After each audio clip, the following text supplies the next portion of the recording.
Good vibes, lovely people. Good morning, everyone. Andito tayo ngayon sa tempo, guys. Habang hindi pa tumutubo ang mga damo, unahan na natin pag-spray yung lupa para hindi sila tumubo. Ayan. Kaya samahan nyo ako, guys. Nandito muna tayo sa tempo. Ay model tayo ngayon ng ng damo. Model ng ng damo. Tingnan nyo yung likod ng car ko. Oops! Anong laman? Pang-spray ng ayan, oh, grabe. Ito, guys, oh, matapang yun, oh, super tapang yan. Oh, diba?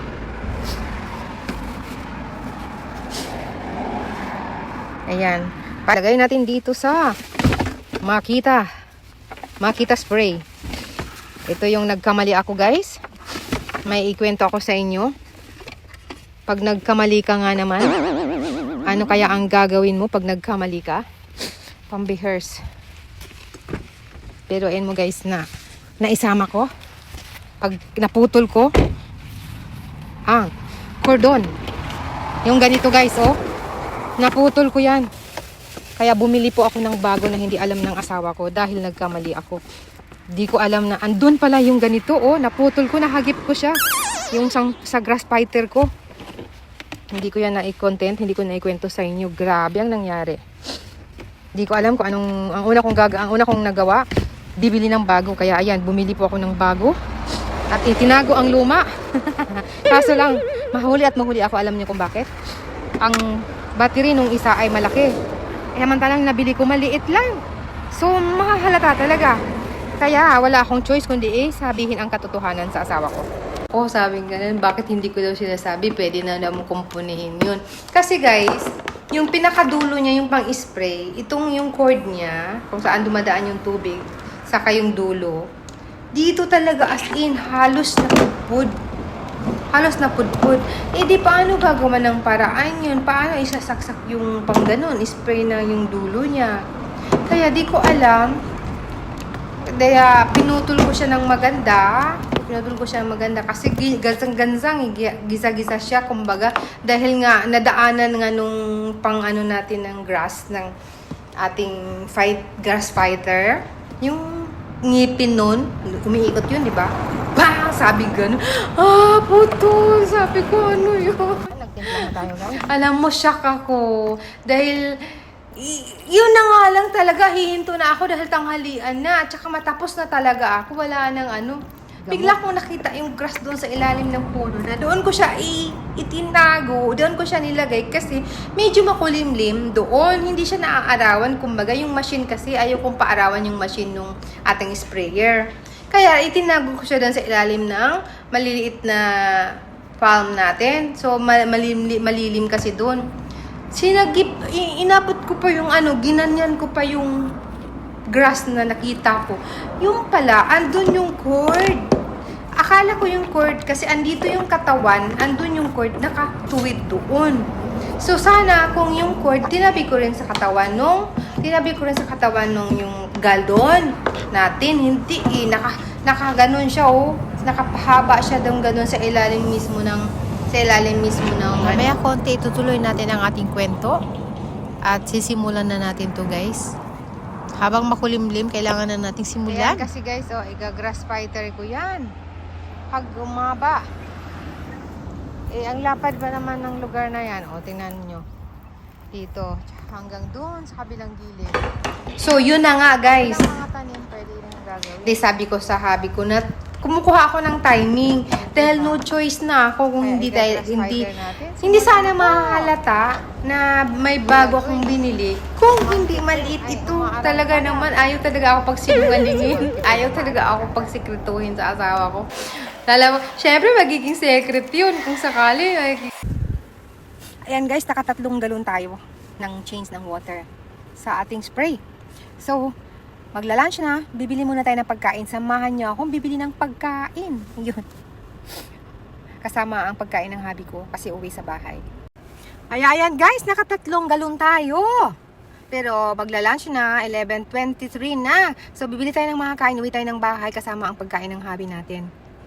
Ayan, uwi kasi siya. So, samahan niyo akong bibili ng aming obento or pagkain sa convenience store or sa supermarket. Sa Kenzo, yun ang malapit dito guys. So, way sa ating bahay, pauwi. So, tara, samahan nyo ako guys. Agoy-agoy. Dahil gamot ang ating ginagamit, maaring na anuhan ang ating kamay. So, nagugas na tayo ng kamay. Pati ang aking cellphone na ginagamit dahil nag-video tayo, ay pinunasan ko na rin ng wet tissue para safe tayo. Muna tayo dahil may dadaan na train. Tayo sa Super Kenzo guys. Ayan, supermarket. Ayan, done na yung lunch natin guys. Sumalis na rin sa Habi uli. Paalis na rin uli tayo. Pupunta na rin tayo uli doon sa ginagawa natin. Ayan, dito tayo sa bahay ngayon. So, alis na ulit tayo guys. Alam nyo ba yung naputol na grass fighter cord? Noong una guys, nag-isip ako na kinakabahan. Dahil di ko alam kung paano ko sasabihin sa asawa ko kung bakit ko naputol. Excited pa naman ako. 2 araw na lang kasi pupunta na kami ng Hokkaido. Mag-tour na kami at saka mag-fishing ng asawa ko. Syempre travel. Yun ang talagang pinakagusto ko sa life namin. Ang travel. So, ang bawat isa nun, ang bawat nun kung bibilin mo, 4 na lapad kasi guys. 4 na lapad is equivalent to 20,000 peso in Philippines. So, more or less yun. Ngayon, naghanap ngayon ako sa Amazon. Nag-order ako sa Amazon. And then, pag-order ko, nakita ko siya. Medyo mababa sa price na sinabi ng asawa ko.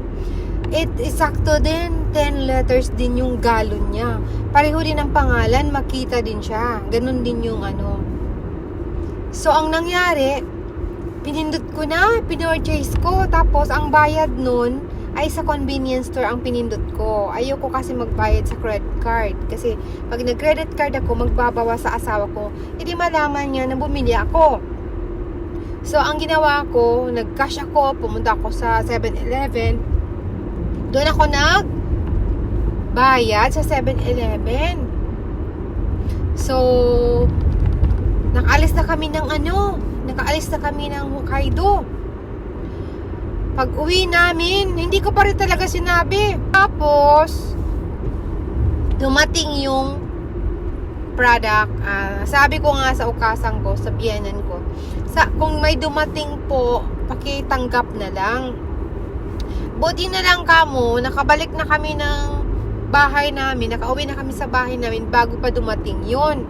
Yan, back na tayo dito guys. Tuloy na natin yung mga ginagawa natin ng spray. Ayan, lumakas na yung araw. Ang super init na talaga. Nakagagawa. Ito yung buhay.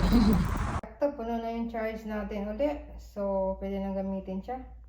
At yun nga guys. Ayan, tapos na tayong mag-spray guys. 8 din akong palit ng 10 letters na tubig. Timpla ng pang-spray ng damo. Siyempre, magiging secret yun. Kung sakali, magiging hindi sasabihin kung anong totoo. 'Di ba? Pero gumastos talaga ako.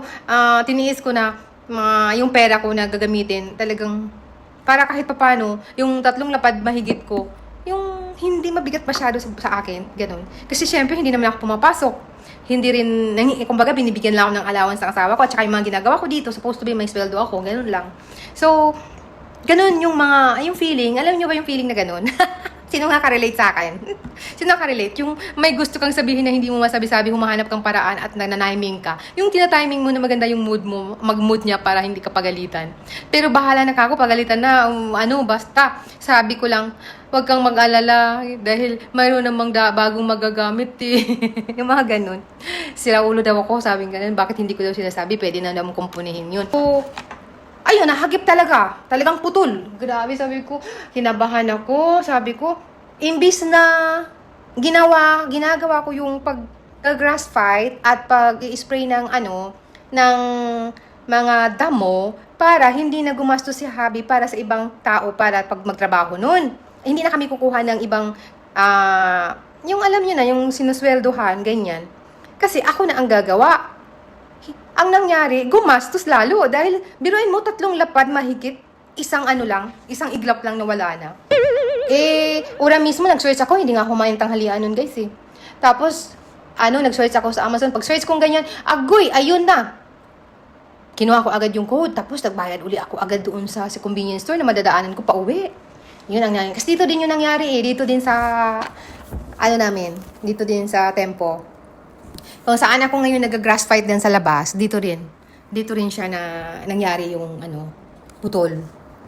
Ay nako, excited na excited ang buhay. Dahil ilang araw na lang, aalis kami, magro-ryoko, magtutour kami.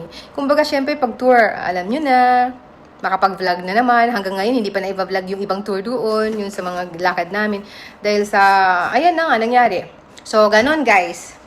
Kung kayo ba ay nangyari ng ganon, sasabihin nyo ba kaagad sa asawa nyo na mayroon kang nagawang katulad nung nagawa ko, na nagkamali ako? Sasabihin nyo ba agad? Itatago nyo ba? Sa tingin nyo ba? Tama ba yung ginawa ko na tinagalan ko muna, kumukuha ko ng timing, tapos bumili muna ako ng bago para hindi mahalata na nasira ako. Tinago ko yung nasira. Hindi talaga, hindi ako papayagan na magsinungaling at magsisekret talaga sa kanya. Kasi nga, ayan, imbis na ang bibilin ko ay magiging tama, mali pa din. So, yun ang doon. So, yun ang lessons doon na hindi ka talaga pwedeng magsinungaling. Hindi ka pwedeng magtago, mag-secret sa iyong kabiyak. Ganon. Kahit ano pa man yan, sabihin mo. Ganon yun. So, nung sinabi ko sa kanya, ang reaction niya, tingnan ko lang yung mukha niya, wala na siyang nagawa. Hindi naman siya nagalit kasi inunahan ko na siya, huwag ko nang magalit, please. Kasi nga, nangyari na, hindi ko naman sinasadya. Kumbaga, napakaburara ang dating sa akin. Sabi ko, burara talaga ako. Sabi ko, hindi ko naman sinasadya yun. Sabi ko ganyan. Nasa car kami noon. Sinabi ko sa kanya. So, ayun. Wala magagawa. Una, talaga naman. Sabi nga ganun. Paninira lang daw ang alam ko. Sabi ko, hindi naman lagi, hindi naman lahat. Sabi ko ganyan, nangatwiran pa. Tapos yun, tinanggap ko na kung ano yung pero hindi naman siya nagalit. Sana daw hindi naman ako nagsayang at hindi na daw ako bumili. Sabi, anong gagamitin pag hindi ako bumili? Ginagamit din namin sa site yun, sa trabaho niya. Kaya, yun ang kwento. Love you all. Bye, guys! See you in my next video. That's the story of Laban Life. Ginoo ko. Mama, love you all. See you!